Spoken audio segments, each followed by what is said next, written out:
Hello, আসসালামু আলাইকুম। টুটাস career and skill একাডেমির পক্ষ থেকে আপনাদেরকে স্বাগতম। আজকে একটা খুবই খুশির খবর নিয়ে আসছি আমরা। সেটা হচ্ছে 18তম শিক্ষক নিবন্ধনে যারা পরীক্ষা দিয়েছেন এবং এবং কি হচ্ছে যারা বিভিন্ন বই এমনকি গাইডের সাথে হচ্ছে ক্রস চেক করে দেখছেন যে 40 অথবা 40+ মার্কস পাবেন। মূলত খুশির খবরটা হচ্ছে শুধুমাত্র তাদের জন্যই। বাকি যারা অলমোস্ট চেক করে দেখছেন যে এটা হচ্ছে যে 40 মার্কসও আপনারা পাবেন না। আসলে এই ভিডিওটা তাদের জন্য না, তবে আপনারা চাইলে এই ভিডিওটা দেখতে পারেন।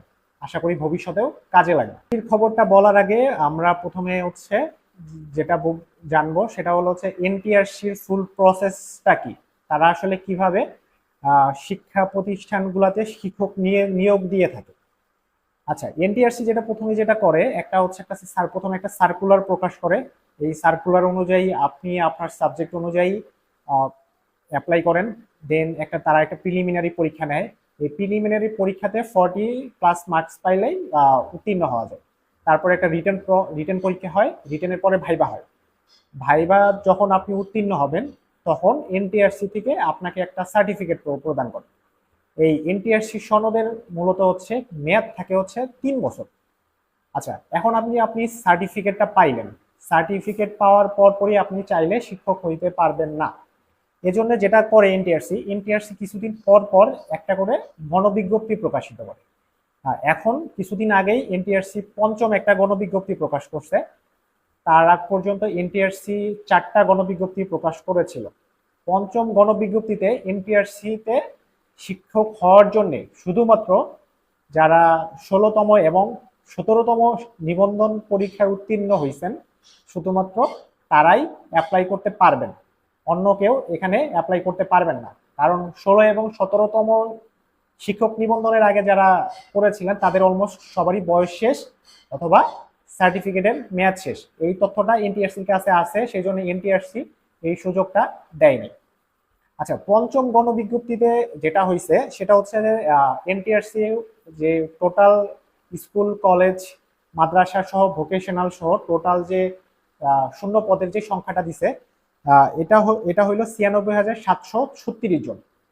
কিন্তু এখানে অ্যাপ্লাই করতে পারবে শুধুমাত্র 16তম এবং 17তম নিবন্ধনে যারা উত্তীর্ণ হয়েছে শুধুমাত্র তারা। আমরা যদি 16তম শিক্ষক নিবন্ধনের যদি আমরা ডাটা দেখি তাহলে 16তমতে উত্তীর্ণ হয়েছে প্রায় 19,000, এটার ভ্যালু ছিল হচ্ছে 18,550 জন। এবং 17তম শিক্ষক নিবন্ধনে হচ্ছে উত্তীর্ণ হয়েছে 23,985 জন।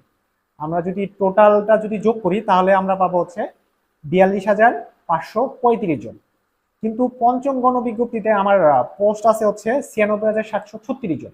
আমি যদি হচ্ছে এই 42,000কে যদি 96,000 থেকে আমি বাদ দিয়ে দিই, তারপরে হচ্ছে আমার প্রায় 55,000-এর মতো হচ্ছে আমার পোস্ট ফাঁকা থাকে।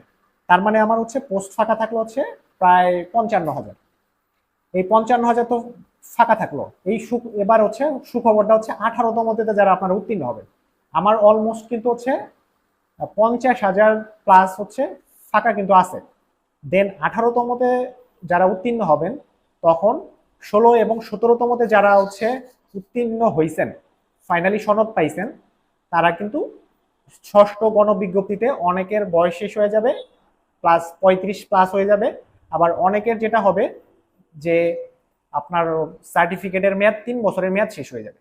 সেক্ষেত্রে 18তম শিক্ষক নিবন্ধনে যারা উত্তীর্ণ হবেন তাদের জন্য এটা খুবই একটা সুবর্ণ সুযোগ যে আপনি যে কোনো একটা শিক্ষা প্রতিষ্ঠানে শিক্ষক হওয়ার জন্য সুযোগটা পাবেন।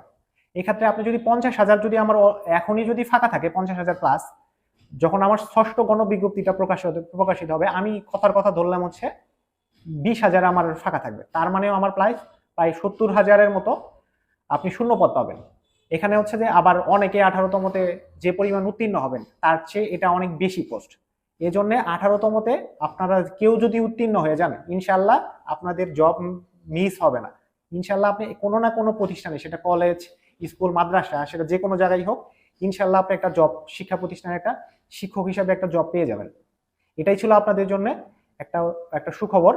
আশা করি এটা কারোরই মিস হবে না, ইনশাল্লাহ সবাই এই সুযোগটা ধরতে পারবেন। আজকে এই পর্যন্তই। কারো যদি কোনো এ ব্যাপারে যদি কোনো প্রশ্ন থাকে তাহলে হচ্ছে আমাদের কমেন্ট সেকশন অথবা ফেসবুক পেজে আপনি আমাদেরকে মেসেজ করতে পারেন অথবা মন্তব্য করতে পারেন। ইনশাআল্লাহ আমরা সবার কমেন্টে রিপ্লাই দেওয়ার চেষ্টা করব। ধন্যবাদ সবাইকে।